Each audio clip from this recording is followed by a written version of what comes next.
Para a mediação deste painel, que tem como tema a negociação coletiva no setor público, eu chamo a senhora Ambra Migliori, responsável técnica de Relações Trabalhistas e Negociação Coletiva da OIT. Palmas para ela, por favor. Seja bem-vinda.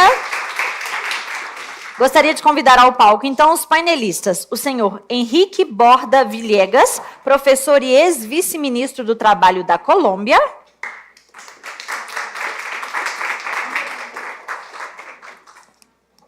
Ele está descendo. Seja bem-vindo. O senhor Alejandro Castello, professor da Universidade da República do Uruguai. O professor Castello participará de forma remota. Seja bem-vindo. O senhor José Lopes Feijó, secretário de Relações do Trabalho do Ministério da Gestão e da Inovação em Serviços Públicos, MGI. Seja muito bem-vindo. Bom, eu passo a palavra, então, à senhora Ambra Migliori para a mediação e condução dos trabalhos deste painel. Muito obrigada. Eu queria falar em português, mas para evitar que a metade do que eu falo é o meu portunhol feio seja incompreensível, eu vou falar espanhol. Então, é um prazer estar com vocês mais uma vez. Obrigada ao Ministério do Trabalho, a Fundacentro, que está nos dando a bem-vinda nesse prédio tão lindo, e também o Ministério do Trabalho dos Estados Unidos, que apoia essa iniciativa. Hoje falaremos sobre uma questão muito importante no Brasil, que é a questão da negociação coletiva no setor público. Antes de passar a palavra aos panelistas, gostaria de fazer um percurso histórico sobre o enquadramento legal das normativas de trabalho sobre a liberdade sindical e a direito à negociação coletiva e o convênio 151, que regulamenta o setor público. Então, essa viagem histórica começa em 1948, com a aprovação do Convênio 87. Como vocês sabem, o Convênio de Liberdade Sindical e Direito à Sindicalização, que reconhece o direito de que cada empregador de se somar a uma associação de sua escolha, junto com um conjunto de proteções dos sindicatos, como a decisão do estatuto, eleições livres, etc. Nessa Convenção 87, dentro da categorias que não fazem parte, que são as forças armadas. Então, em 1949, com a Convenção sobre a Liberdade da Sindicalização e o Direito à Negociação Coletiva, e como vocês conhecem muito bem tudo isso, complementa esses princípios de direitos fundamentais da Convenção 87, reconhece a Convenção o direito de defesa em atos, caso de ofensas para os sindicatos. Então, também com a limitação e a exclusão do enquadramento de aplicação dessa convenção, não só para Forças Armadas, mas também para aqueles funcionários do Estado que exercem funções da gestão do Estado. E isso é porque a ratio legis dos membros da DOITO, esses atores podem ter um conflito de interesses no enquadramento da negociação coletiva. Depois, em 1978, a OIT aprovou a Convenção 1951, que regulamenta as relações laborais no setor público e reconhece todos esses direitos que já tinham sido incluídos na Convenção 97 e 88 explicitamente. E também reconhece na introdução que nessa exclusão do 98 daqueles funcionários na gestão do Estado, muitas vezes foi interpretada pelos Estados-membros da DOITO de uma maneira muito abrangente, porque o sistema de controle da OITO que esclareceu que essa definição de funcionários da gestão do Estado deve se entender de forma restritiva. Quer dizer que aqueles funcionários que de fato exercem a função de gestão ficariam fora do enquadramento da Convenção 98. Para complementar essa viagem no tempo e esse panorama geral da normativa internacional, em 1981, 2 anos após a Convenção 91, foi aprovado 154, que é uma convenção sobre a negociação coletiva que define de que se trata a negociação coletiva, o que é um convênio coletivo e também declara o marco de aplicação pública e privada. Gostaria de finalizar essa introdução com esse percurso histórico. E, claro, o objetivo desse painel é fazer uma comparação com 2 países na América Latina, como a Colômbia e o Uruguai, com o professor Castelli, que está nos acompanhando online, e também ouvir ao secretário Feijó a respeito do enquadramento dessas negociações aqui no Brasil. Então, gostaria de deixar a palavra ao professor Bordas, que comentará a respeito da aplicação prática no setor público na Colômbia. Colômbia, no artigo 416 da Lei do Trabalho, foi interpretado como uma limitação do direito dos empregados ou funcionários públicos para ter essa negociação coletiva. Então, pensamos que esse exemplo da Colômbia pode ser interessante, porque perante a retificação da Convenção 151 e 154, que a Colômbia reinterpretar o artigo 416 e com certeza o professor dará muitos detalhes a respeito, para que os funcionários públicos também tenham acesso à possibilidade de fazer uma negociação coletiva. Sem mais delongas, gostaria de passar a palavra, então, ao professor Borda. Acho que o PowerPoint está pronto, está aí? Alguém pode nos ajudar aqui para colocar o PowerPoint na tela?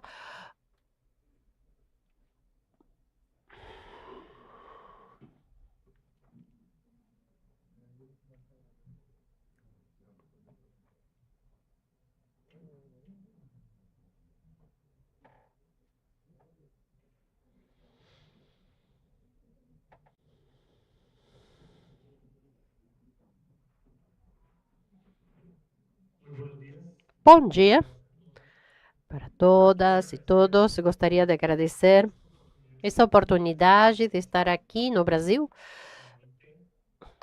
Gostaria de agradecer ao OIT, ao Ministério do Trabalho do Brasil e a todas as instituições envolvidas na organização desse seminário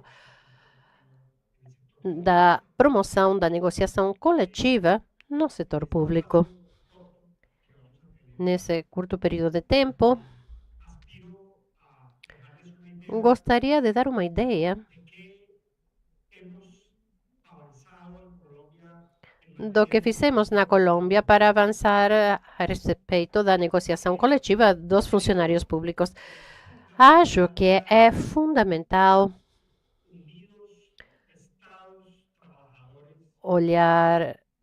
ter um olhar integral da região. A integração regional foi deixada de lado.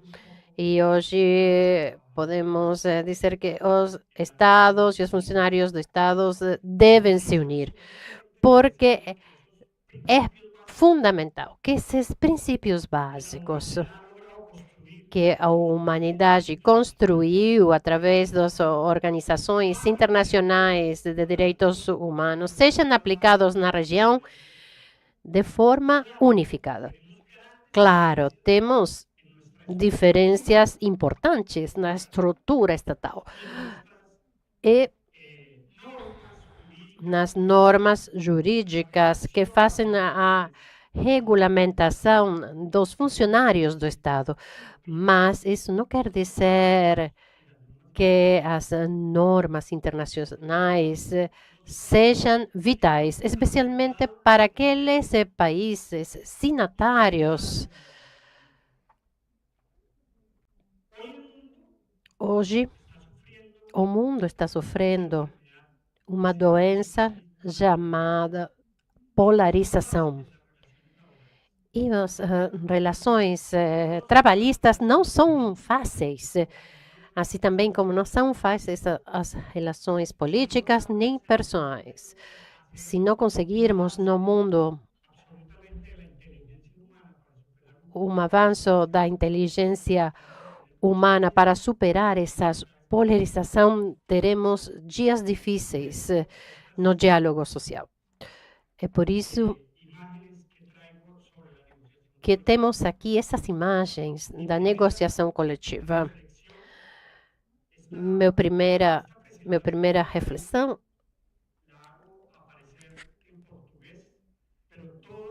embora a apresentação esteja em português, se tiver algum erro, é por culpa da inteligência artificial. Então, na academia, falamos de uma escada conceptual que temos que ter como referência na hora de falarmos da negociação coletiva. Temos que considerar o análise dos direitos humanos e do trabalho na hora de falar das normas internas de cada país ou de cada empresa. O conceito da sustentabilidade que ficou construído através dos 17 Objetivos de Desenvolvimento Sustentável estão diretamente ligados ao conceito do trabalho decente da OIT. Isso é assim porque esses Objetivos de Desenvolvimento Sustentável, entre eles o número 8, inclui o trabalho decente e o crescimento econômico. Se falarmos de sustentabilidade, temos a obrigação de falarmos de trabalho decente, porque esse é o objetivo número 8 dos Objetivos de Desenvolvimento Sustentável. Mas na hora de falar a respeito do trabalho decente, temos que fazê-lo nos termos da Organização Internacional do Trabalho. Portanto, temos que falar dessas 4 partes importantes do trabalho decente, como as 4 patas da mesa. Se você tirar uma delas, essa mesa derrubará. Se uma dessas partes falta em um país, vai ferir a legislação internacional. E esse é o problema que temos com os funcionários públicos. Temos uma regulamentação. As oportunidades de emprego estão nas políticas públicas de emprego de cada dos países. A proteção social também faz parte do sistema de segurança social, previdência, riscos laborais e todo tipo de proteção para os trabalhadores, considerando esses 4 elementos importantes. Um deles é o diálogo social. O diálogo social não é um problema da prefeitura, mas é uma parte integral do conceito do trabalho decente. Portanto, essa escada passa pela normativa internacional e de direitos humanos, incluindo as determinações das Nações Unidas. Assim também como o conceito de trabalho decente com todas as suas particularidades e os instrumentos de direito internacional que podem ser apropriados pela OIT, como as normativas nacionais, o diálogo social. E é assim que nós chegamos a esse conceito de negociação coletiva. Na Colômbia, tivemos momentos difíceis, assim como em outros países. Em 1997, foi aprovado no Congresso da Colômbia a Convenção 151. Colômbia tem duas normativas na Constituição que indicam que as convenções de direitos humanos e trabalhistas, uma vez ratificados pelo Congresso, fazem parte das leis internas. Isso quer dizer que não temos que ir ao Congresso da República quando o Congresso já ratificou uma convenção da OIT. Triunfou a tese monista de direito trabalhista e essa discussão de vários anos na Colômbia se as convenções da OIT deveriam ser debatidos no Congresso, venceu a teoria monista e, portanto, faz parte da legislação interna e para ratificar podemos apresentá-lo no Congresso para as normas e o procedimento, não é preciso fazer isso. Portanto, o diálogo sobre a construção da negociação coletiva no setor público passou por mesas de negociação entre o governo e os trabalhadores das organizações sindicais das entidades públicas e não passou pelo Congresso. Só no ano 2014, 17 anos após a ratificação da Convenção 151, tivemos o primeiro decreto que conseguiu que a negociação coletiva fosse possível. Após 10 anos, também esse decreto foi melhorado com o decreto 243, no qual entrarei em detalhes hoje. E hoje, na Colômbia, podemos dizer claramente que temos dois tipos de negociação coletiva: trabalhista. Uma negociação coletiva dos trabalhadores particulares e aqueles trabalhadores oficiais que têm uma relação laboral através de um contrato trabalhista muito claro. Uma relação do conflito trabalhista através de petições e as convenções coletivas de trabalho regulamentados através do Código Trabalhista. E a solução desse tipo de conflito está regulamentada pelas etapas de arranjos diretos, arbitragem direta, caso não tiver um acordo, e a greve. Enquanto a nova modalidade de negociação coletiva de funcionários públicos, existe uma relação laboral regulamentária unilateral com elementos de direito administrativo e trabalhista, mas fundamentalmente de direito administrativo, inclusos nas leis e regulamentos, e a regulação do conflito é totalmente diferente. E passarei a explicá-la.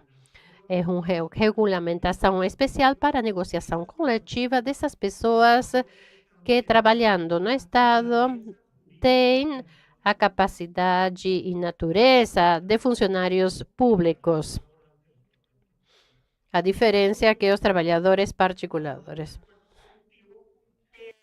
Nesse caso, passa por um acordo coletivo, mas termina com atos administrativos unilaterais da administração pública para fazer efetiva a negociação. O princípio da pacta sunt servanda, um princípio fundamental da humanidade no direito, ele deve ser efetivado. E as convenções coletivas que subscrevam os empregados públicos com a administração devem ser levados numa forma absolutamente idêntica a como foram construídos pelas partes. Mas, ao final, formalmente, é um ato administrativo. Mas ele vem de um acordo. Estamos dizendo aqui que a Corte Constitucional colombiana tornou absolutamente compatível, numa sentença muito boa, a meu ver, a faculdade administrativa unilateral sobre as relações de trabalho e o dever de harmonização do Estado. Não podemos dizer que, porque há autonomias e autoridades e funções dadas pela lei e pela Constituição, que não prevaleça também o dever de negociação. As duas coisas, elas vão juntas. A gente deve fazê-las de forma harmônica, como disse a Corte Constitucional. E então, aqui, a gente dá um alcance concreto e efetivo à negociação coletiva dos empregados públicos. E é onde a gente diz que é possível negociar e o que não é possível negociar. Então, a gente está dizendo assim, o universo das negociações coletivas dos empregados públicos, sim, ela tem alguns elementos proibidos pela mesma Constituição política, porque são prevalências e autoridades próprias de algumas autoridades que isso está na Constituição política. Então, a competência para negociar é o mais geral. São as condições de emprego. O conceito de condições de emprego é um pouco amplo, mas também, ao mesmo tempo, é um pouco restrito. Então, aí está a discussão. Até onde chega a expressão condições de emprego? Seria tudo que tem a ver com relação trabalhista? O que acontece é que você tem que ver com quem você está negociando, porque você não pode negociar com quem não tem a faculdade de fazê-lo. Segundo, as relações entre as autoridades públicas competentes para a determinação dos termos e condições de emprego. Ou seja, na lei e na Constituição, é possível saber até onde chegam as faculdades de cada uma das autoridades públicas. Por exemplo, em matéria salarial e de prestações, ou seja, salários e prestações sociais, só o presidente da República tem a faculdade nesse caso. Ou seja, tem que negociar, então, a nível nacional com o presidente da República. Não é possível, então, negociar sobre estrutura da organização do Estado, porque não é faculdade dele, das partes, e sim do Congresso da República. Direção, fiscalização do Estado. Olha, o mérito, ele é como essência da carreira administrativa. Não podemos negociar o mérito, que é um princípio da atividade administrativa. A função de disciplinadora das autoridades públicas do Estado também não pode ser negociado. O poder subordinante da autoridade pública e todos os temas que têm a ver com condições de natureza de pensões, de aposentadorias. Então, são temas que, de maneira absoluta e precisa, ficaram excluídos na negociação coletiva. Mas, de maneira geral, são as condições de emprego. Então, nesse caso, a gente deve ser extensivo, deve ampliar, enquanto que as restrições elas devem ser restritas. Porque isso é um princípio dos direitos sociais e trabalhistas. A progressividade e não regressividade dos direitos sociais, econômicos e culturais. Esse é o princípio que deve nos guiar. Então aí estão as regras que conseguimos construir com as organizações sociais no momento em que a gente se sentou no Ministério do Trabalho com eles para conseguir negociar coletivamente no setor público. Primeiro, a norma de negociação em vários níveis. ou seja, é um processo de negociação, ou seja, um regime de negociação que leva em conta os diferentes níveis do Estado. Segundo, sempre que houver uma negociação coletiva, e se existirem vários sindicatos de níveis correspondentes, deve ser apresentado só um formulário único de petições. Acho que no Brasil não tem esse problema, porque prevalece uma norma para cada um tem um sindicato. Essa norma tinha na Colômbia, agora não tem mais, porque a Corte Constitucional declarou inconstitucional. Então, a gente tem a entidade daquela foto que eu mostrei no princípio, onde a negociação coletiva, antes do decreto do ano 2024, eram 4 pessoas negociando pelo Estado e podia ser, tipo, 200 pessoas pelo sindicato. Então, comissão sindical de 200 pessoas negociando com comissões estatais de 4 pessoas. Isso é um absurdo. É um absurdo, uma impropriedade. Isso tinha que ter realmente que ter sido regulado e foi. Então, tem que se colocar de acordo, tem que chegar numa condição de só um formulário para fazer uma mesa organizada. O que o decreto deu foi uma ordem à negociação coletiva. E também a norma de conceito de representatividade para efeitos de formar a comissão. Então, sendo assim as coisas, nós encontramos aqui que a negociação de vários níveis ela tem 4 âmbitos: nacional, setorial, territorial e o âmbito único. Aqui a gente tem uma diferença entre Brasil e Colômbia, porque tem âmbitos de centralização ou descentralização.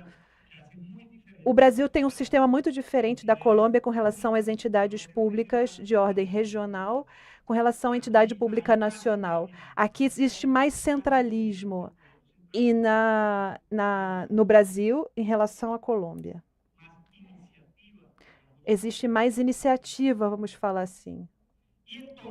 E então, na negociação de vários níveis, nós encontramos o tipo de organização e o nível de negociação. No âmbito geral, os acordos se aplicam para todos os funcionários públicos do país. Ou seja, são essas negociações feitas diretamente com o presidente da República. E se aplicam em todo o país, sem distinção do tipo de entidade, setor. No âmbito setorial, são apenas os funcionários públicos de cada setor da administração. Professores, setor da justiça, etc. Então, se aplica só nesse âmbito setorial. E no âmbito territorial, aplica a todos os funcionários públicos de uma região ou de um município. E tem também um âmbito único para cada dependência que negocia. Então, sendo assim, os sindicatos também têm essa forma de se organizar para negociar. As confederações ou centrais tratam de forma nacional e as sindicais de forma regional e os sindicatos de empregados públicos de primeiro grau, ou seja, eles negociam nesse nível inicial. Mas então, aqui já dissemos que a regra única de ouro é poder construir só um formulário de petições em cada um dos níveis para poder negociar de maneira organizada e conseguir um acordo com clareza em relação à sua realização. Então, com esse formulário já construído, esse formulário terá um âmbito de aplicação também será geral ou particular. Existe uma discussão sobre como conseguir a unificação dos formulários de petição e o decreto que vamos deixar para que vocês tenham, né, uma referência, se de repente para vocês pode servir na sua construção, ele diz com clareza, os sindicatos devem ter uma modalidade, um regulamento claro de como chegar a um acordo. e termos claros também para chegar num acordo, para chegar nesse formulário único. Mas tanto aí quanto na formação da comissão sindical prevalece a norma de maior representatividade. A maior representação, mais incidência da comissão sindical e, claro, do conteúdo dos formulários.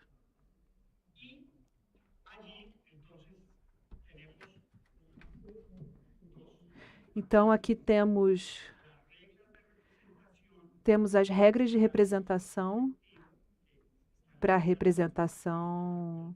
Isso está muito claro no decreto, como vocês podem ver, mas o mais importante é ver como se chega nessa negociação coletiva. E aí a gente chega num acordo com as negociações sindicais de fazer um quadro de representação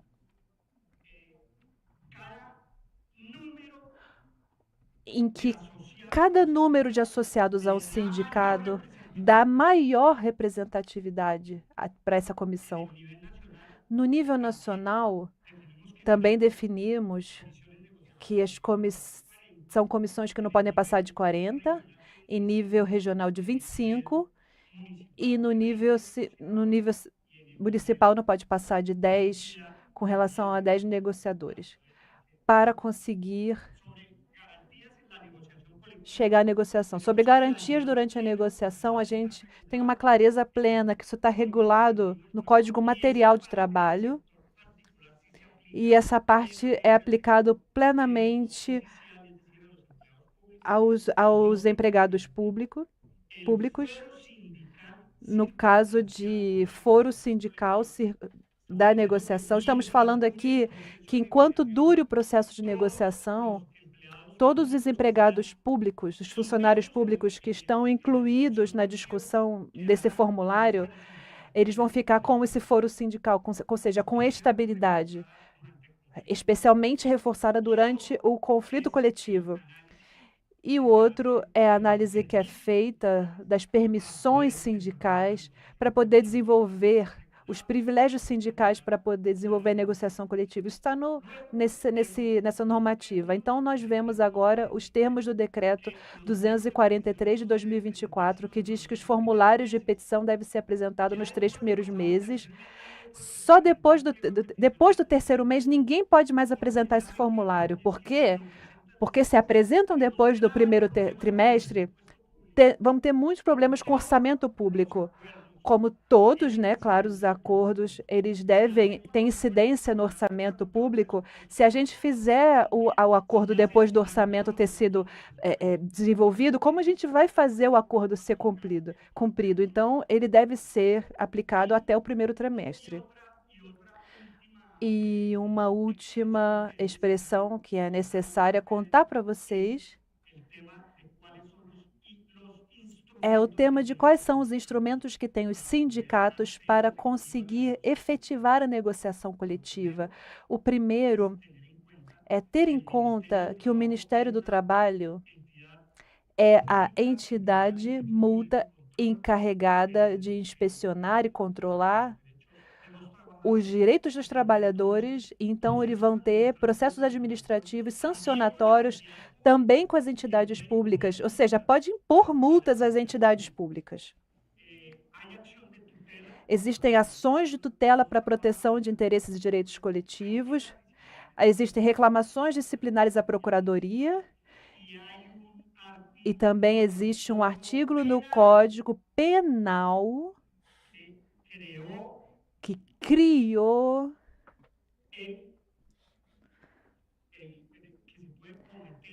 ou seja, é possível existir um delito de perseguição sindical. Um funcionário público, que se ele for um gerente público, ele for o chefe daquele setor, se ele tem atitudes absolutamente antissindicais, ele pode ser denunciado criminalmente até a jurisdição penal e terminar, inclusive, condenado à prisão por ter violado os direitos dos trabalhadores. Nesse caso da negociação coletiva. E, por último, eu tenho que comentar com vocês que, como resultado da negociação, deve sair dessa negociação e dessa mesa de negociação, só um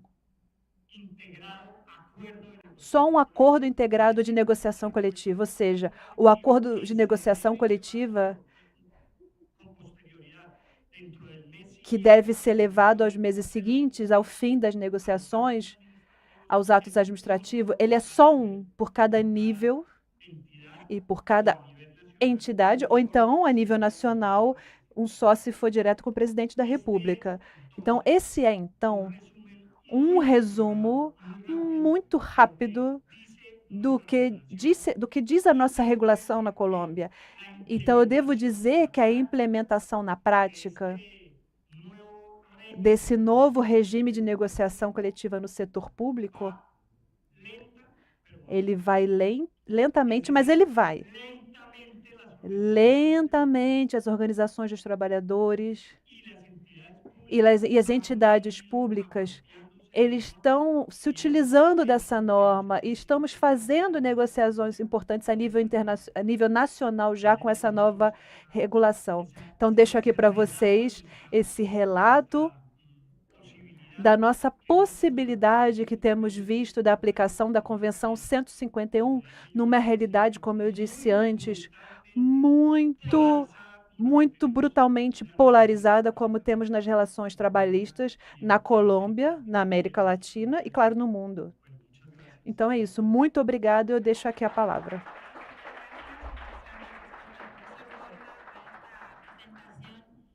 Interessante, não só Muito obrigada pela apresentação do professor Borda, que nos permitiu fazer um percurso sobre a gestão dessas relações na negociação coletiva no setor público. Agora continuamos viajando pela América Latina e chegamos ao Uruguai. Bem-vindo, professor Alejandro Castelho, que está nos acompanhando online, que vai fazer uma abordagem sobre como é a situação no Uruguai. O Uruguai teve, em 2009, a primeira regulamentação após de uma convocatória dos sindicatos do setor público que levou a uma convenção marca para a negociação coletiva do setor público. E após desse convênio marco, se teve essa lei que criou um marco regulamentário. Eu gostaria de pedir ao professor Castilho que nos mostre como de fato essa aprovação da lei em 2009 teve um impacto no desenvolvimento da negociação coletiva no setor público. Muito obrigado. A palavra está com você. Muito bom dia. Saudações desde Montevideo. Agradeço à OIT, ao Ministério do Trabalho do Brasil e aos organizadores desse evento pelo convite para participar nesse painel tão interessante a respeito da negociação coletiva no setor público. A minha apresentação, como já disseram, tentará explanar brevemente quais são as características gerais da negociação coletiva dos funcionários públicos no Uruguai. O Uruguai tem uma longa tradição de negociação no Estado, que começa no finais do século passado. Mas só no ano 2009 teve uma lei e uma instrumentalização. Antes disso, existiam muitas dúvidas e incertezas, como, por exemplo, se todos os órgãos públicos poderiam negociar com os sindicatos. Também existia dúvida de quem poderiam representar o Estado e quem poderia representar os trabalhadores. Se era um sindicato ou vários sindicatos em conjunto, ou se deveria ser um sindicato que estivesse registrado ou cadastrado ou não. Então, essa lei conseguiu legitimizar esses atores e também existiam dúvidas sobre quais seriam as matérias e conteúdo da negociação. O professor Borba fez uma excelente apresentação onde mostrou como na Colômbia tem algumas questões que podem ser negociadas, enquanto outras devem ficar de fora. E, nesse sentido, cada país tem sua própria regulamentação, porque na Constituição são estabelecidas competências diferentes, referidas ao orçamento e das questões que podem ser resolvidas através da lei ou que podem ser negociados.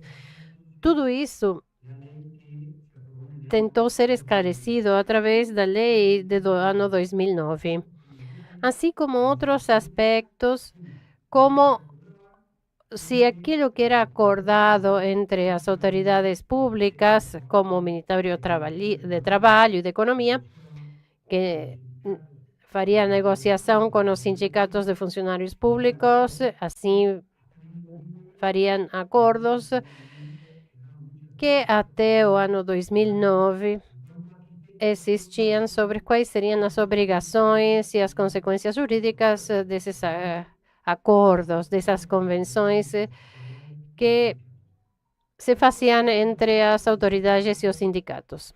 Tudo isso tentou ser esclarecido através dessa lei aprovada no ano 2009. Antes desse momento,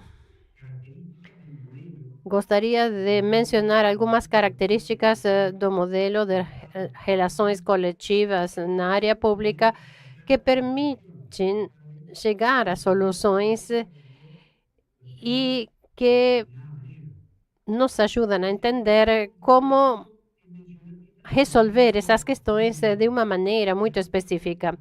Mas estamos falando de uma lei muito curta, de 15 artigos, e que unicamente trata da negociação coletiva. Não faz a regulamentação nem do direito de associação, nem da proteção do direito a se unir a um sindicato e também da resolução de conflitos como uma greve, por exemplo. Todas essas questões não estão regulamentadas nessa lei, porque o movimento de sindicatos do Uruguai sempre esteve em contra da intervenção e regulamentação dos direitos sindicais. Sempre preferiu um modelo aberto, autônomo, com pouca regulamentação estatal, pela desconfiança de que qualquer regulamentação poderia trazer um corte nas liberdades dos sindicatos. Portanto, quando foi negociada esta lei, os sindicatos solicitaram que se limitasse à questão da negociação coletiva e que não incluíra questões como direito a se unir a um sindicato e de greve, porque tinham temor de que tudo isso poderia acarretar limitações para os sindicatos.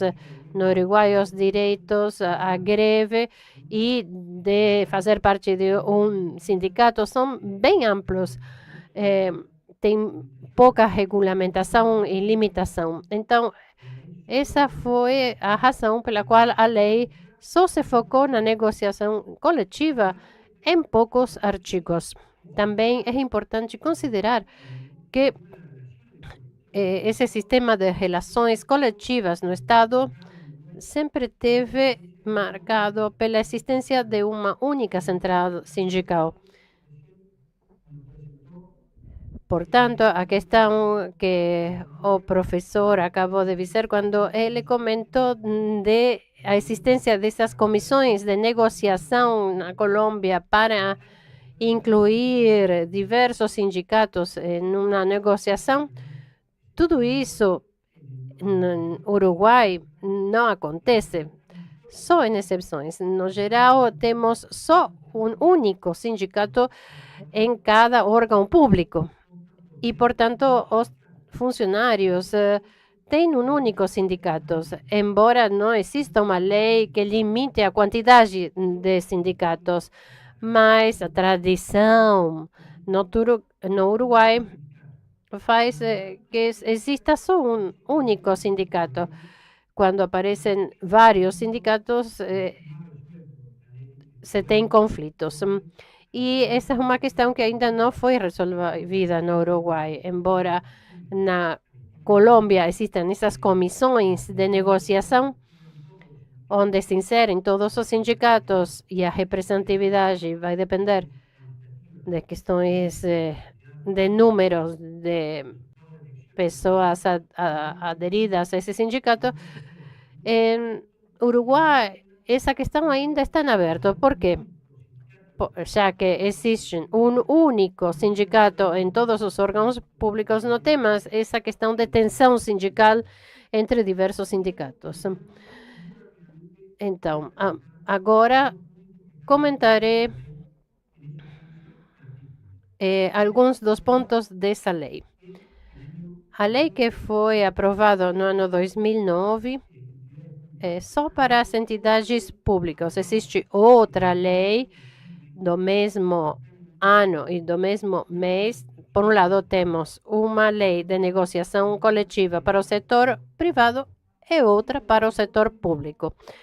A lei para o setor público segue as diretrizes das convenções 151 e 154 e as recomendações dessas convenções.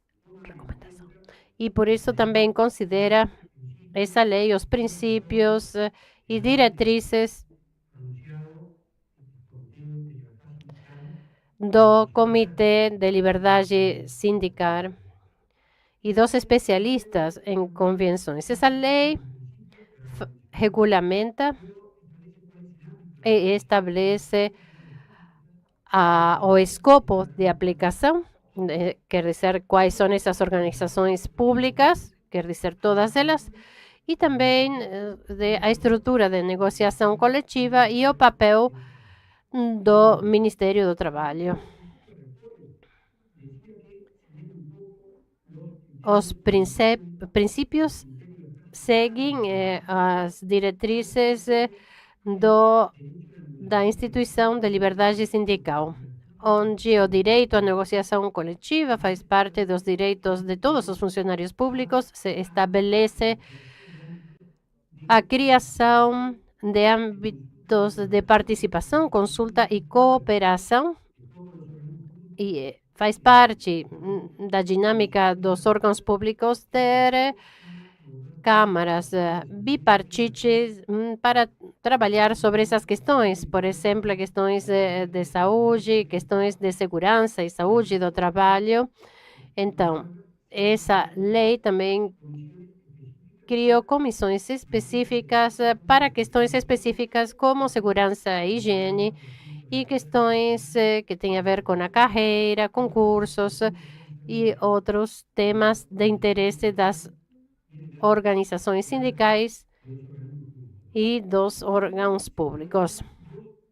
Também foram estabelecidos o direito à negociação de boa-fé e a obrigação de que seja dessa maneira.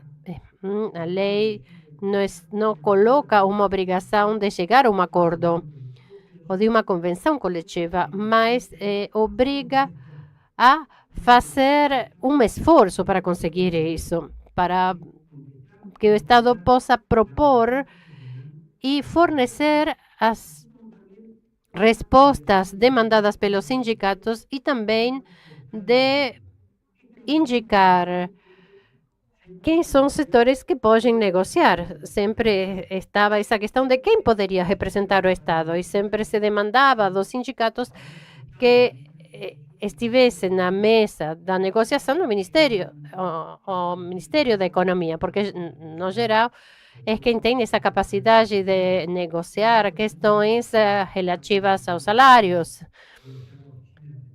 Enquanto em outros setores poderia ser Ministério de Finanças, mas aqui no Uruguai é o Ministério da Economia. Nessa lei esclarece que cada órgão tem autoridade para designar autoridades e que não pode se exigir que o Ministério da Economia esteja presente em todas estas negociações, mas que cada órgão indica quem é o interlocutor, que geralmente é um gerente de desenvolvimento humano e um diretor-geral no Ministério ou um diretor-geral de uma entidade pública, dependendo do caso.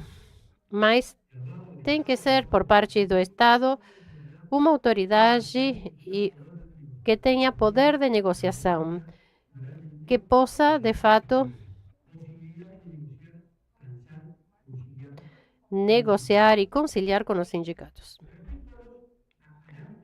A respeito do escopo de aplicação, o Uruguai escolheu um marco bem abrangente, porque considerou que todos os órgãos têm direitos e obrigações na hora de negociar com os sindicatos. Não só a administração central, onde geralmente existiam essas negociações no Uruguai, mas também nos governos dos departamentos e nos estados, onde existia certa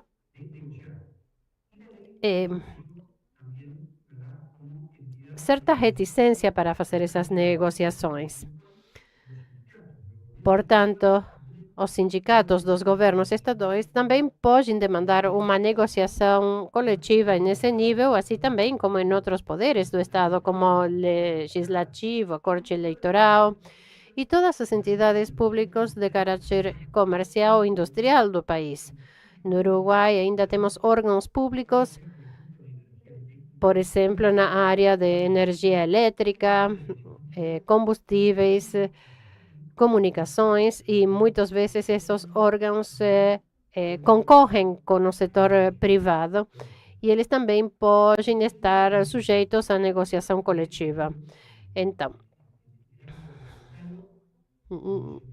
na hora de processar essa lei, foi muito debatido alguns aspectos. Assim como o colega da Colômbia sinalou, existem aspectos que, em alguns aspectos, a Constituição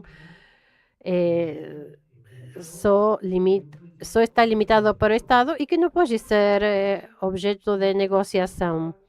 Essa questão não estava limitada, porque não existe uma matéria que fique excluída dessa possibilidade de negociação. Portanto, a lei escolheu ter um escopo bem abrangente para incluir todo tipo de questão em todas as áreas.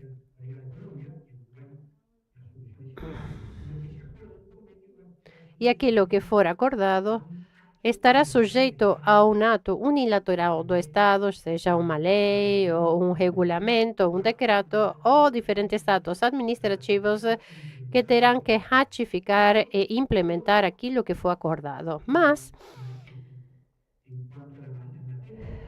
enquanto ao conteúdo e as questões que podem ser negociadas, o Uruguai optou por um modelo bem abrangente, que inclui não só as condições de trabalho e de empregabilidade dos funcionários públicos, mas também segurança e higiene, mas também a estrutura de carreira administrativa, a reforma da gestão do Estado, qualquer reestruturação ou redimensão do Estado requer de uma negociação com o sindicato, mesmo chegando a um acordo ou não. será preciso negociar essas questões com os sindicatos.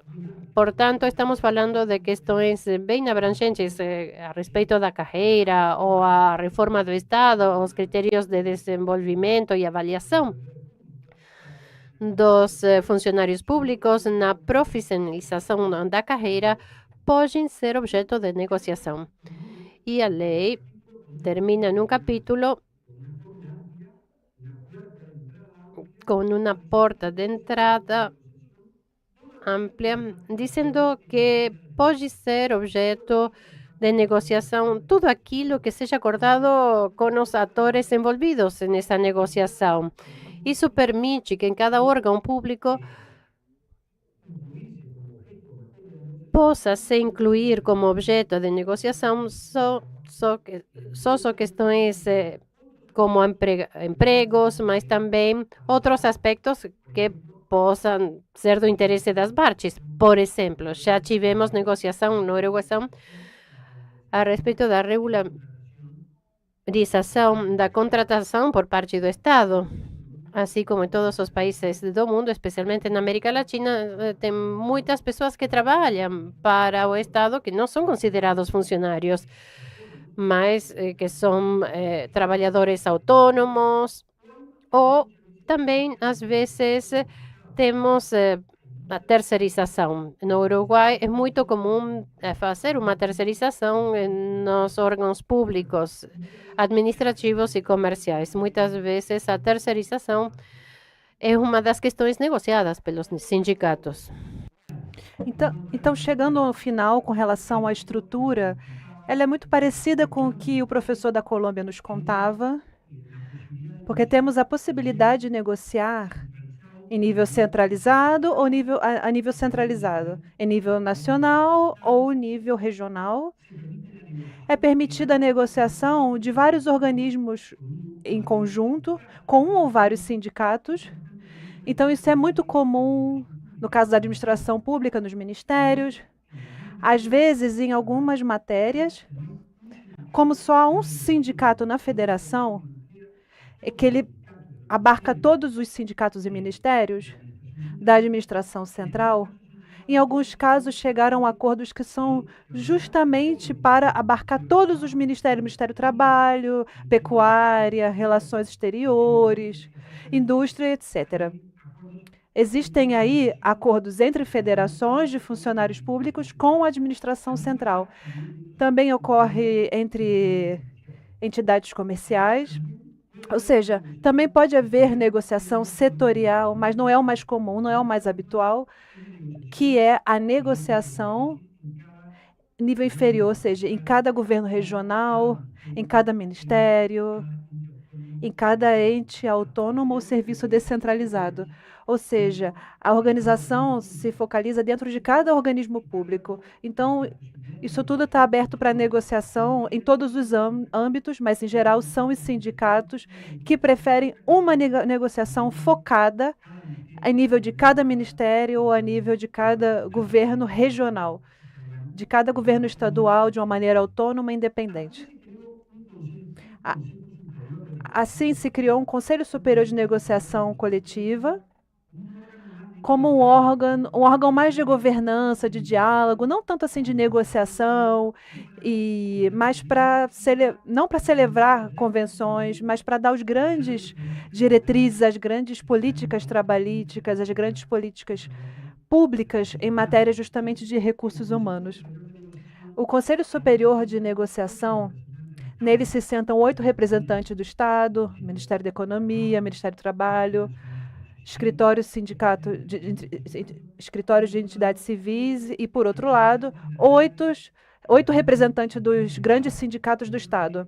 Eu reitero que só há uma central sindical e isso facilitou muito, claro, designar quem são os interlocutores de cada lado. Então, para finalizar, o papel do Ministério. A lei também ela estabeleceu que o Ministério do Trabalho ele tem um papel mais de mediador, de conciliador diante dos conflitos. O Ministério do Trabalho ele tem um papel muito ativo no Estado do Uruguai, quando os sindicatos não conseguem chegar numa negociação com organismos públicos depois de chegar no formulário. E é muito comum que a negociação comece sendo bipartite, organismo e Estado e sindicato, mas não avança. E aí, nesse caso, os sindicatos pedem a conciliação ou a mediação do Ministério do Trabalho. Naturalmente, que o Ministério do Trabalho, como uma entidade que integra a administração central, não é um organismo totalmente independente, né? Mas, claro, de certo modo, ele responde a certos alinhamentos políticos. Mas o Ministério do Trabalho, eu acredito que desde 2009, ele criou um setor especial de negociadores públicos, funcionários públicos, com independência, para agir nesse caso de negociação, que trata de apoiar os escritórios públicos e os sindicatos para que cheguem numa solução, para que cheguem numa convenção, num acordo. Às vezes é possível, às vezes não é possível. Mas o papel do Ministério do Trabalho é muito ativo na conciliação, na mediação e na proposição para facilitar os acordos e convenções entre os sindicatos e os organismos públicos. Então, para finalizar, a lei uruguaia tem coisas que ela não regula. Então, principalmente com relação à eficácia dos convênios coletivos.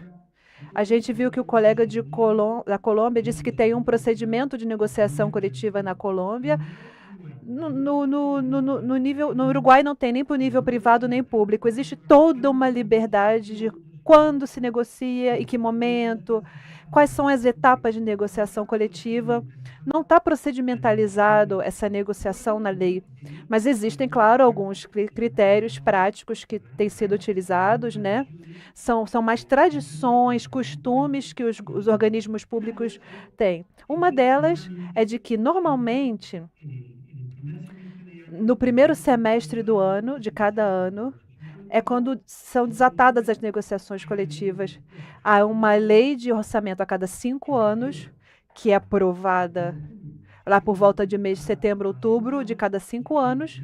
Então, no primeiro semestre do ano, tem uma forte negociação, uma intensa luta, muito conflito no setor público em cada 5 anos, e a prestação de contas a cada ano, a cada 5 anos. E essa prestação de contas, ela também se aprova lá por setembro e outubro. Então, por isso, a negociação no Uruguai, ela está concentrada fundamentalmente no primeiro semestre de cada exercício.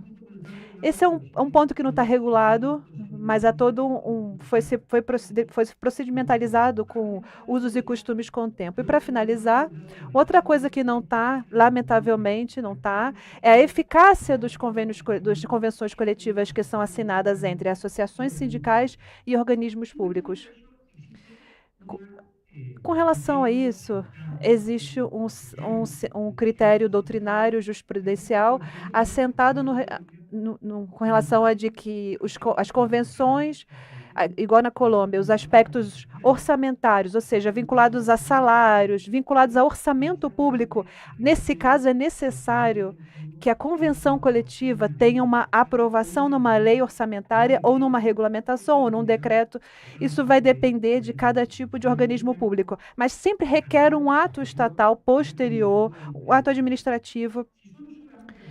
Se são só acordos que falam de relacionamentos entre sindicatos e organismos públicos, ou então aspectos com relação a facilidades ou prerrogativas dos sindicatos, ou então questões vinculadas à segurança, higiene, saúde do trabalho, tem eficácia direta e não precisa de um ato posterior de regulamentação. Então, portanto, seria uma convenção coletiva eficaz desde o princípio. Então, para finalizar, nesse tempo que a gente tem hoje, então os resultados desse sistema de negociação coletiva. Primeiro, tem uma ampla cobertura. Todos os organismos públicos no Uruguai negociam.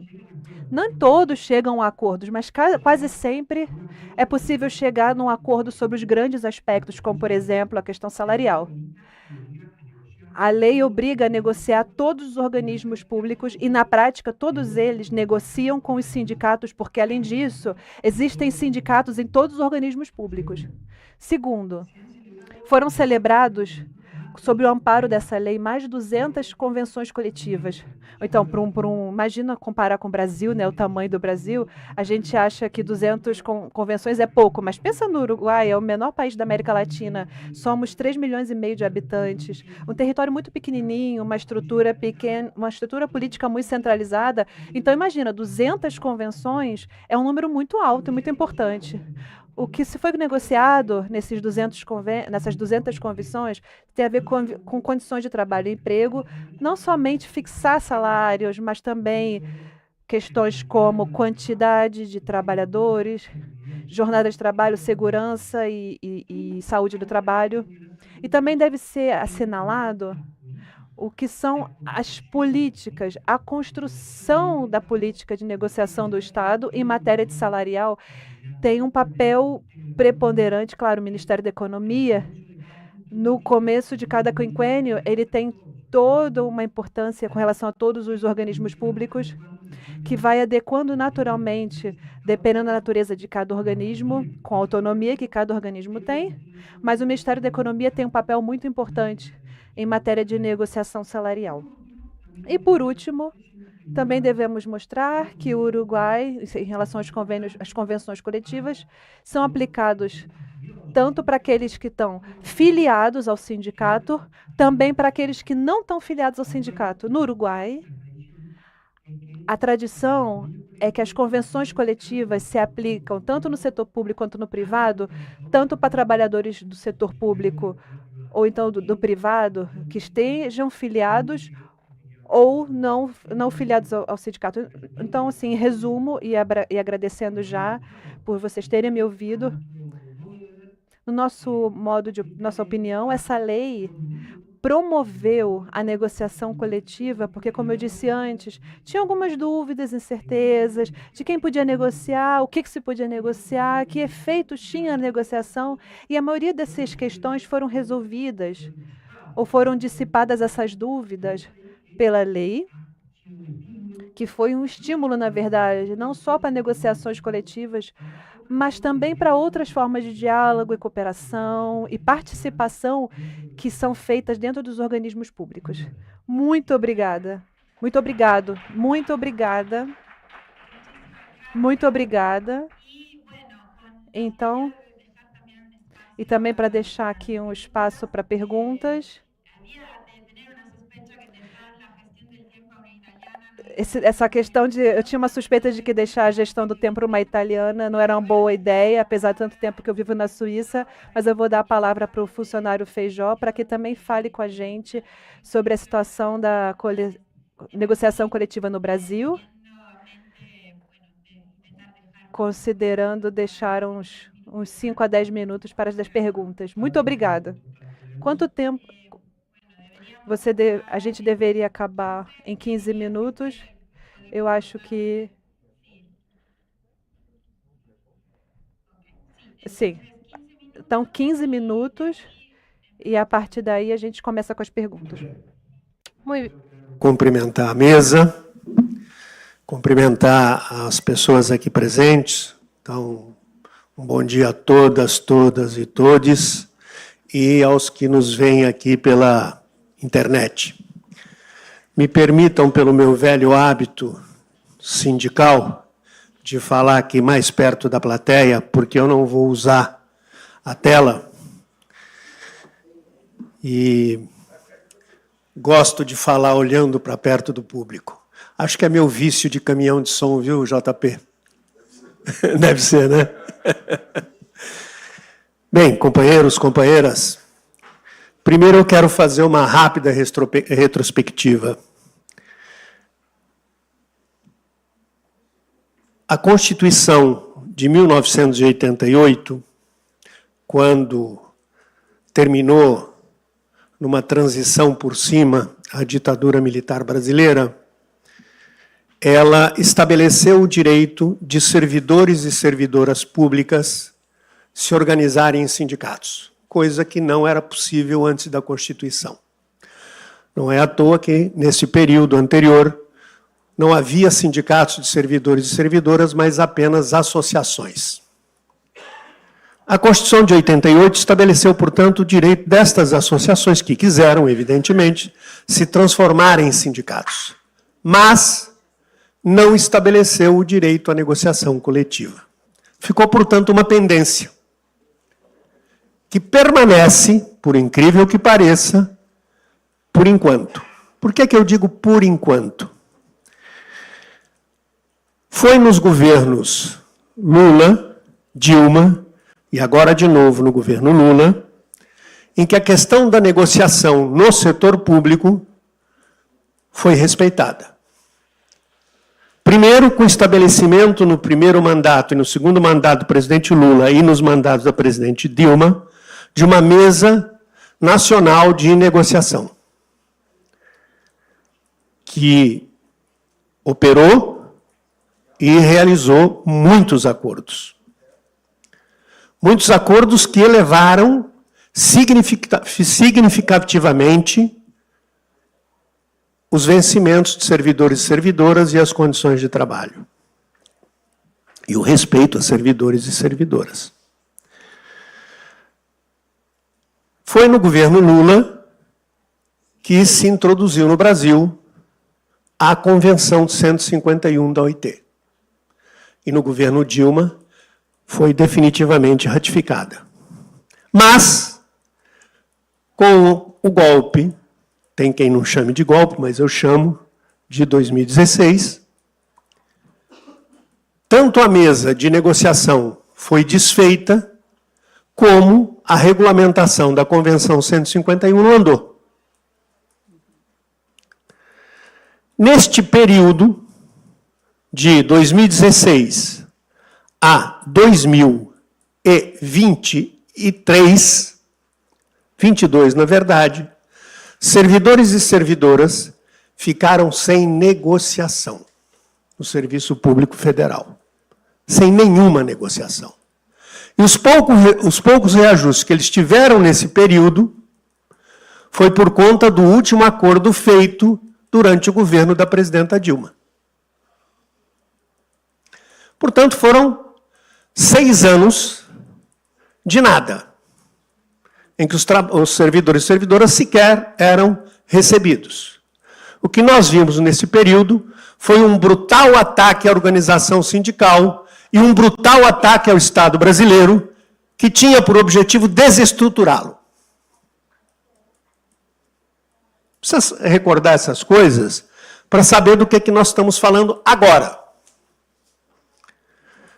O governo, terceiro mandato do presidente Lula, se estabelece e recompõe um espaço democrático de diálogo com os servidores públicos federais, que resulta, em 2023, em 9% de reajuste linear para todas as categorias, para todas as carreiras do serviço público. Isso depois de 6 anos sem nada. No meio do ano de 2023, o secretário de Relações de Trabalho do Ministério da Gestão e Inovação do Serviço Público foi cumprir uma outra tarefa. Aí lembraram de mim e me convidaram a assumir esse papel. E coube à Secretaria de Relações de Trabalho, em diálogo com as entidades do Movimento Sindical de Servidores e Servidoras, de caráter nacional, negociar a implementação do Sistema Federal de Negociação no Serviço Público. Ou seja, a reintrodução da Mesa Nacional de Negociação. Nós discutimos não só o protocolo de instalação da mesa, o seu regimento interno de funcionamento. E não é apenas uma mesa, mas um sistema de negociação, onde tem a mesa central, que é a Mesa Nacional de Negociação Permanente, onde o conjunto das entidades sindicais representativas de servidores e servidoras, no mês de janeiro de cada ano, apresentam a sua pauta. Que pauta? Aquela pauta comum à totalidade de servidores e servidoras, para que possa ser debatido, eventualmente, um acordo sobre temas que diz respeito ao conjunto de servidores e servidoras. Essa é uma mesa que tem negociações trimestrais e extraordinárias sempre que necessário. E foi também estabelecido o que nós chamamos de mesa específica, provisória, né, de negociação. Por que provisória? Porque é uma mesa onde as carreiras apresentam suas pautas específicas e, negociada essa pauta, a mesa se encerra. E dessa mesa participam representantes das entidades sindicais representativas da carreira que apresenta a pauta, representantes do órgão ou do ministério a que eles pertencem e o Ministério da Gestão e Inovação do Serviço Público através da Secretaria de Relações do Trabalho e da Secretaria de Gestão de Pessoas. Na mesa nacional, a representação na mesa é paritária. 20 representantes das entidades dos servidores e servidoras, 20 representantes do governo. 20. Mais um representante de cada central sindical, que tenha filiado na sua base sindicatos de servidores e servidoras federais, que hoje são aí umas 11, né? Porque apareceu mais uma. Muito bem. Em 2023, nós negociamos alguns acordos com algumas carreiras que estavam absurdamente desestruturadas, como, por exemplo, FUNAI. Não preciso explicar para ninguém por que a FUNAI estava desestruturada, né? Mas não foi só. Negociamos FUNAI, negociamos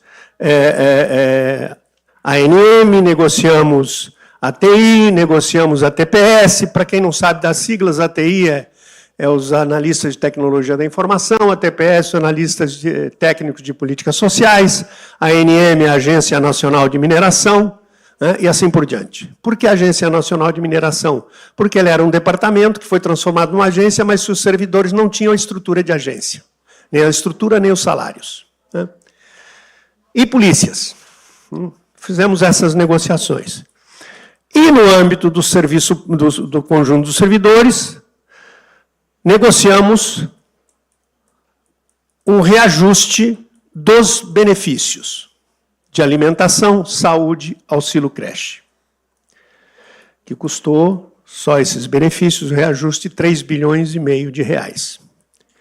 Como nós havíamos negociado algumas carreiras, quando negociamos os benefícios, então nós negociamos também com as entidades que nós não faríamos uma negociação geral de aumento linear, mas que abriríamos mesas específicas, carreira por carreira, para negociar, no âmbito das carreiras, a sua reestruturação salarial. Então, isso fez parte do acordo de 2023. E, além da mesa específica e temporária de negociação das carreiras, existem também, neste sistema de negociação, as chamadas mesas setoriais. O que são as mesas setoriais? As entidades sindicais podem reivindicar, no órgão onde existem trabalhadores que elas representem, a instalação de mesas setoriais que podem debater questões relativas às condições de trabalho que não tenham impacto orçamentário. É uma espécie de comissão de representação no local de trabalho que ainda não está bem implementada, porque me parece que o pessoal ainda não acordou para a importância de estabelecer essas mesas setoriais nos locais de trabalho. Espero que não seja pelo motivo de não criar lideranças novas. Então, vejam, há um sistema de negociação. Neste sistema de negociação, com o acordo que fizemos de trazer para as mesas temporárias o debate sobre reestruturação das carreiras, reestruturação salarial, inclusive, nós negociamos em 2023 e agora, metade do ano que passou, deste ano, 46 acordos, que abrangem mais de 98% da totalidade do funcionalismo. Para os companheiros do Uruguai e da Colômbia, é bom salientar que no Brasil nós temos cerca de 1,5 milhão e 200 mil funcionários públicos federais, sendo que 500 mil são trabalhadores ativos e o restante trabalhadores e trabalhadoras aposentados ou instituidores de pensão. E que aquilo que a gente negocia para os trabalhadores ativos tem repercussão para os trabalhadores e trabalhadoras aposentados ou instituidores de pensão. Portanto, a dimensão do impacto orçamentário de uma negociação não é apenas para os servidores ativos, ela se estende também para servidores e servidoras aposentados e instituidores de pensão. Muito bem, esse é o sistema. Agora, esse sistema, ele vai vigir enquanto tiver um governo que acredita em diálogo, em negociação.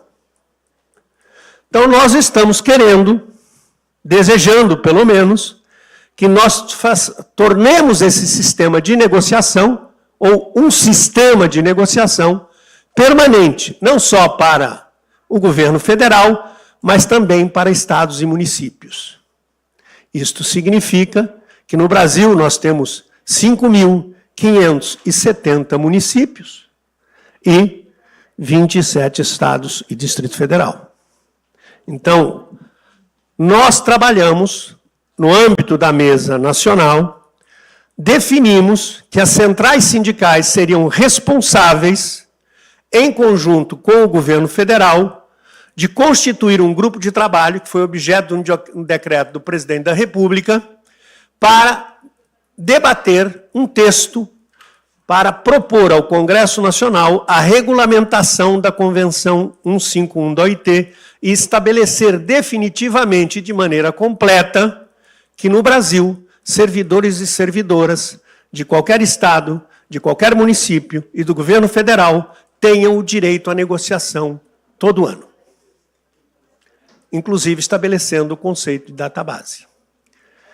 Esse texto, nós concluímos o trabalho no prazo combinado, e esse texto está em trâmite interno no governo, e em breve ele será reapresentado à Mesa Nacional de Negociação Permanente, para que eles tenham ciência de como é que ficou o texto definitivamente, para aí ser encaminhado por um projeto de lei pelo presidente da República para o Congresso Nacional. Por que pelo presidente da República? Existiu um texto que teve origem no Senado, do senador Anastasia, hoje membro do Tribunal de Contas da União, que buscava regulamentar a Convenção 151, e foi aprovado no Congresso Nacional. Mas foi derrubado, vetado, pelo Michel Temer, alegando vício de iniciativa. Que isso não poderia ter saído do Congresso Nacional, mas de uma função privativa do chefe do Executivo Federal. Então, para não correr esse risco de novo, nós vamos fazer com que ele seja apresentado ao Congresso Nacional a partir de uma iniciativa do presidente da República. Porque eu sei que o tempo é curto, eu acho que aqui eu já descrevi bem o que é o sistema que nós implementamos e está em funcionamento e o que é o desejo que nós temos de que isso se torne um direito de todos os servidores e servidoras de ter o seu espaço de negociação garantido. E não é tarefa fácil. No comitê, no grupo de trabalho, nós tínhamos servidores federais, porque as centrais sindicais indicaram membros das entidades de servidores, tínhamos servidores estaduais e tínhamos servidores municipais. E a descrição que a representante dos trabalhadores municipais fazia no nosso debate sobre a dificuldade de negociação e de mobilização em muitos municípios é de estarrecer qualquer pessoa que acredita em democracia. Só para se ter uma ideia de um fato que ela descreveu e que eu sei que é real.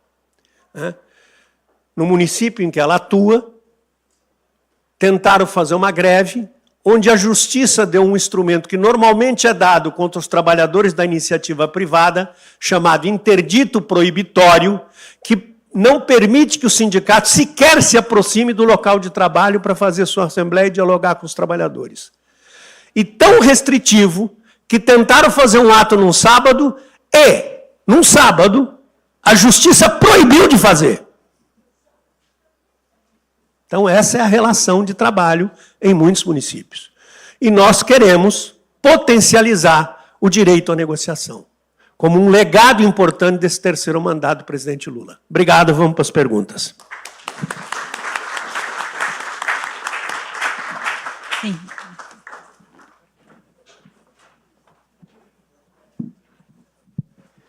Vamos a dejar espacio, ya veo que hubo una mano levantada. Eu gostei aqui dos cartazes. Muito obrigada. Muito obrigada, eu acho que um excelente debate, seminário de promoção à negociação coletiva. Quero dar os parabéns, gostei da explanação da Colômbia, fiquei com inveja. A plenária, bom dia a todos. O meu questionamento será direcionado ao nosso companheiro Feijó, que é da mesa do grupo de trabalho do Ministério, ao qual eu sou representante do setor da Força Sindical, na mesa de negociação da construção desse documento, dessa minuta, aonde a 151 foi contemplada numa discussão, não foi contemplada. Nessa discussão, e diante do Congresso altamente conservador, com uma dificuldade imensa da gente conseguir avançar, foi o que a Colômbia acabou de colocar. A Colômbia não, acho que foi o Uruguai. A questão do direito de greve. Então, a prioridade para que nós possamos avançar nas discussões passa pela negociação coletiva. 70% das greves no setor público do Brasil é por falta de negociação coletiva. E esse grupo fechou no mês de junho, maio ou junho desse ano, para que devolvesse a essa comissão dos trabalhadores, que era governo e trabalhador, uma comissão tripartite, que nos devolvesse. E é o terceiro ano, porque na transição do governo Lula, que é um grande parceiro do movimento sindical, o governo Lula nos chamou, a comissão de transição dele, que era a Esther, que hoje é a ministra, e fez um acordo de, pelo menos, a negociação coletiva ser instituída já no 1º de maio de 2022. Foi quando ele assumiu. Essa problemática do Congresso Nacional e esse GT, que não nos devolveu, então essa é uma pergunta para o Feijó, com todo o respeito, Feijó, você conduziu muito bem essa discussão lá no grupo de trabalho em Brasília, mas essa devolutiva ao movimento sindical nós não tivemos.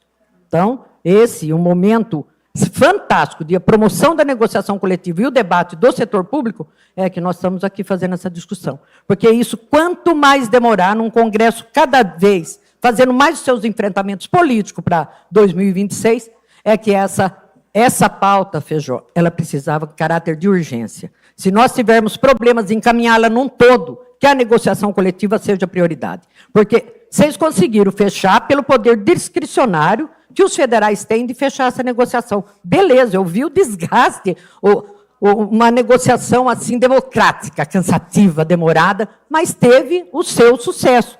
Só que os estados e os municípios, principalmente os municípios, que nós temos a ditadura instalada, os ditadores, os antigos dentro dos municípios, nós sofremos isso, o que ele falou? O interdito proibitório de uma manifestação de assembleia. Então, nós precisamos que essa negociação coletiva seja reconhecida o quanto antes dentro do setor público, de uma forma geral. Não com o poder do governo que quer conversar com os trabalhadores. Se eu quero conversar, eu converso. Aí ele é inimigo político, eu não converso. Hoje o governo Lula, que o Feijó acabou de falar, através dessa comissão, negociou. Faz 3 anos que eles estão negociando. Ficou 6 anos sem. Então, nós vamos ficar à mercê do poder político até quando, se não tiver essa regulamentação. Muito obrigada. Muchas gracias. Vamos a tomar. Muito bem, vamos então para mais uma pergunta. 2 perguntas. E, bem, depois já disseram que nós vamos ter que ficar apenas nessas 3 perguntas, porque já passamos do tempo. Interessante. E minha pergunta também vai para o secretário Feijó. Ele fez um relato das negociações de 2023, que foi a retomada da mesa nacional. Mas houve também um processo intenso de negociações neste ano de 2024. Queria que ele falasse rapidamente desse processo e dos resultados, E sobre a proposta de regulamentação da Convenção 151, se está previsto também nessa proposta que está em elaboração a regulamentação do direito de greve dos servidores públicos, que também foi previsto na Constituição de 88, mas que dependia de regulamentação que até hoje não foi feita. Então, eu queria saber se, além do direito de negociação, o direito de greve está previsto na proposta de regulamentação da 151. Minha pergunta vai para o Feijó. Isa, servidora federal do Ministério do Trabalho.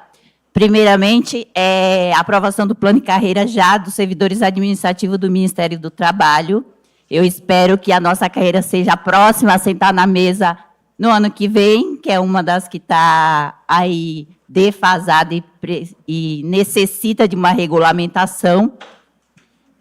A gente sendo servidores do Ministério do Trabalho e negociando, sentando nas mesas de negociação com a iniciativa privada, a gente sente essa falta também no serviço público.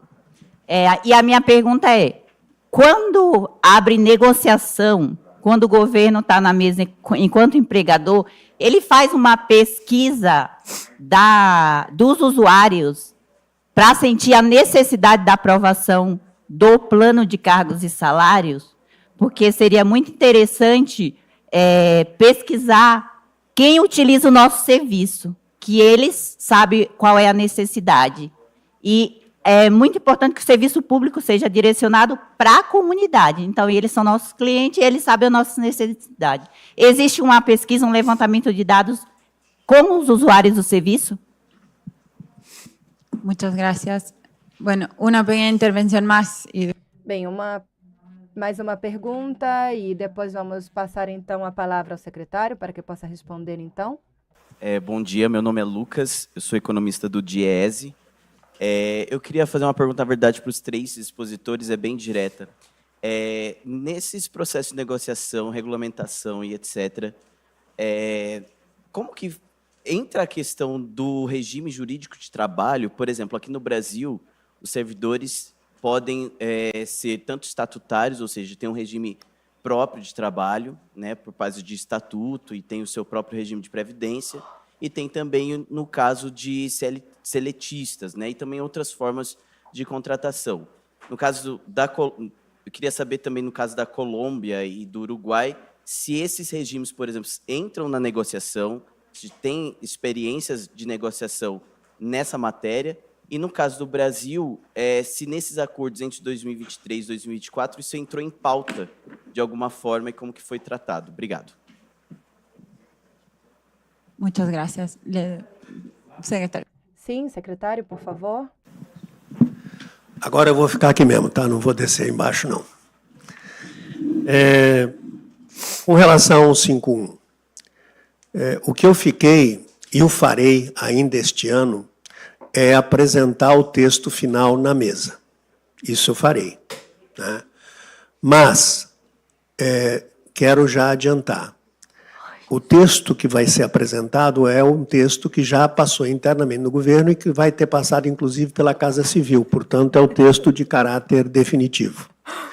E é um texto pactuado com as centrais sindicais, na verdade, as centrais sindicais que nomearam para compor o grupo de trabalho servidores e servidoras, portanto, bastante representativo, e foi exaustivamente debatido. Um texto que prevê não só o direito à negociação anual, mas prevê também qual a amplitude da negociação, prevê também o direito à liberdade sindical, incluindo o debate sobre liberação de dirigentes sindicais.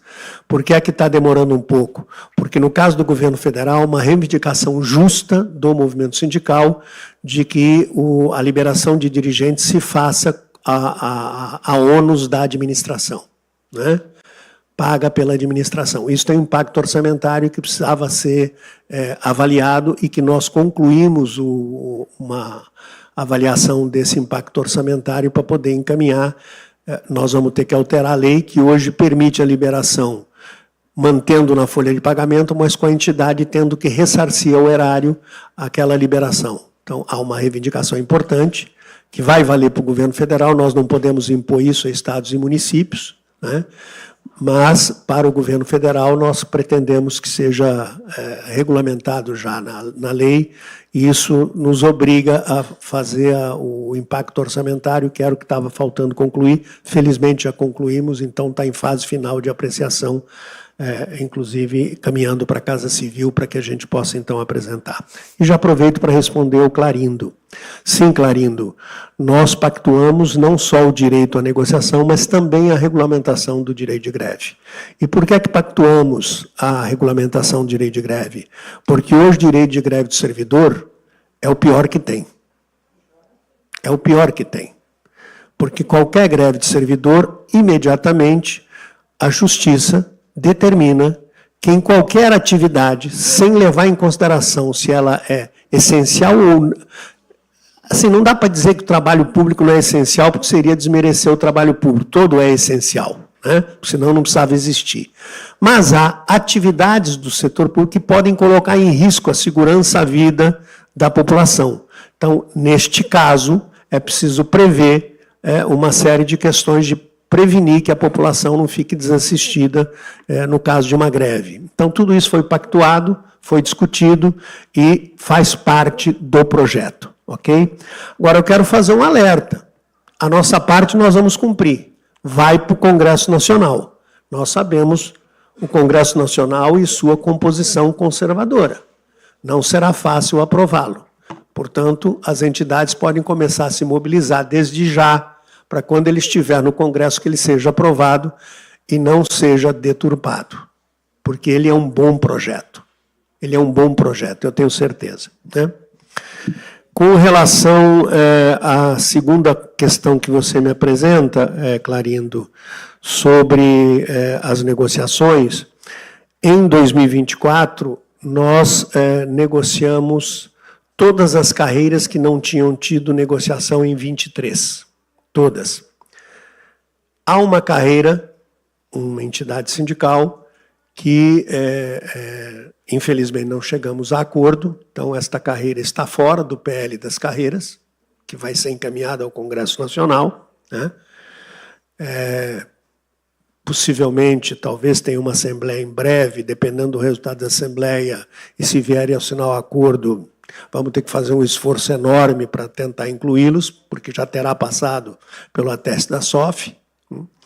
Mas eu, assim, me orgulho de dizer que mais de 98% dos servidores e servidoras estão contemplados e protegidos por acordo.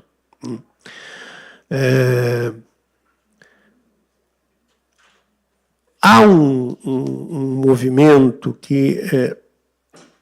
qual é a nossa visão? E eu acho que é um pouco mais ampla do que simplesmente o processo de negociação. É preciso debater uma reestruturação geral das carreiras, porque você tem uma quantidade bastante grande, dá para ver pelo quantitativo de acordos firmados, de carreiras, mas há uma quantidade muito maior de cargos no serviço público, passam das centenas. Muitas vezes cargos que têm similaridade, né, e que têm estruturas salariais inexplicavelmente diferentes. Só uma simplificação disso, buscando reduzir esse número de cargos, né, e, evidentemente, reajustando nessa simplificação pelos salários melhores, só isso, num cálculo inicial, muito superficial, teria um impacto acima de 2 bilhões de reais. Só para você ter uma ideia. Mas nós estamos dispostos a fazer esse debate. Achamos que é importante, não é? E, evidentemente, com a participação do movimento sindical, que é a lógica deste governo. Então, nós temos que fazer um trabalho que seja para além das negociações das campanhas salariais, que signifique também uma reestruturação de cargos e carreiras, buscando dar transversalidade a essas carreiras. Um trabalhador de uma área administrativa, ele pode ser um trabalhador de uma área administrativa de qualquer ministério. Ele não precisa ser de uma carreira específica do Ministério A ou do Ministério B. e que lhe permita, inclusive, uma progressão na carreira mais adequada. Grupos de carreiras talvez possam ser unificados. Hoje você tem... Vamos dar um exemplo aqui, ciência e tecnologia. Né? Tem um conjunto de entidades dedicadas à ciência e tecnologia, que nós buscamos, nesta negociação, pelo menos, unificar, de alguma maneira, as tabelas salariais do ponto de vista de padrão e remuneração. Já é um avanço nessa direção. Mas há outras que talvez nós possamos fazer a mesma coisa. Né?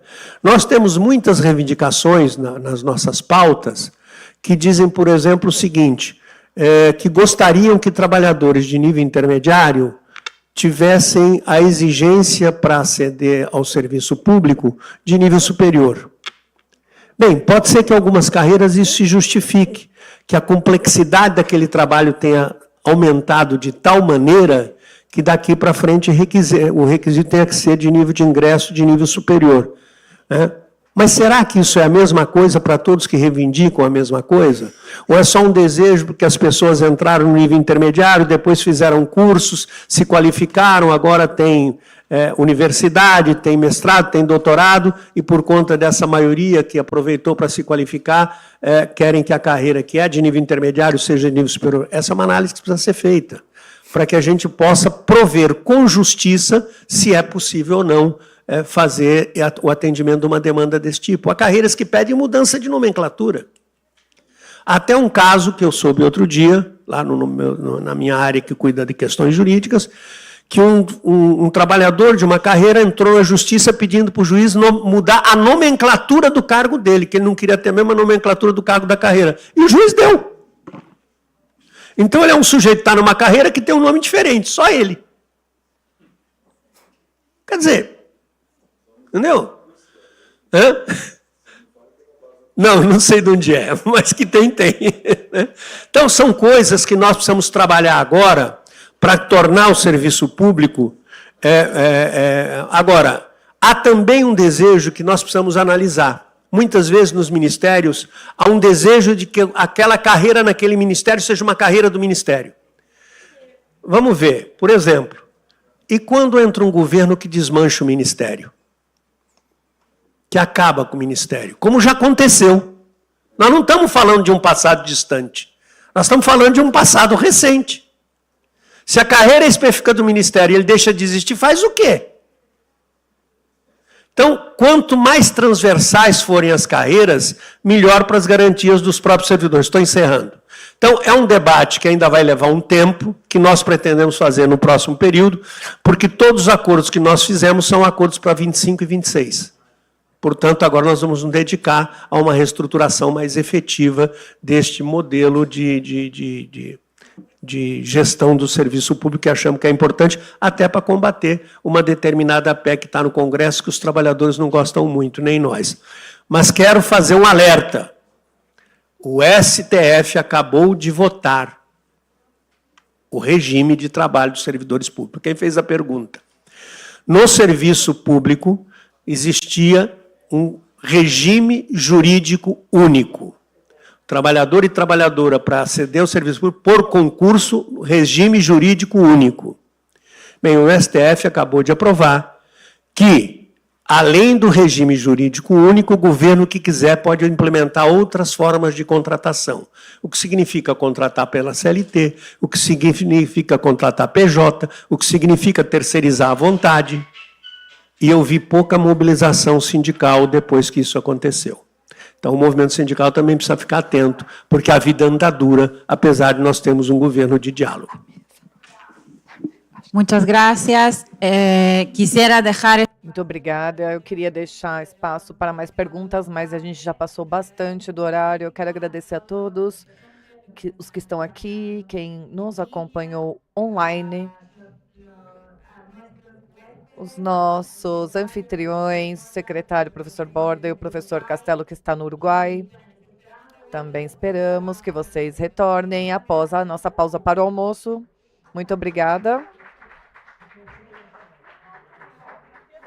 Nosso almoço, nós temos uma palestra. Eu queria agradecer muitíssimo a esse quinto painel, toda a contribuição. Muito obrigada. Bom, nós temos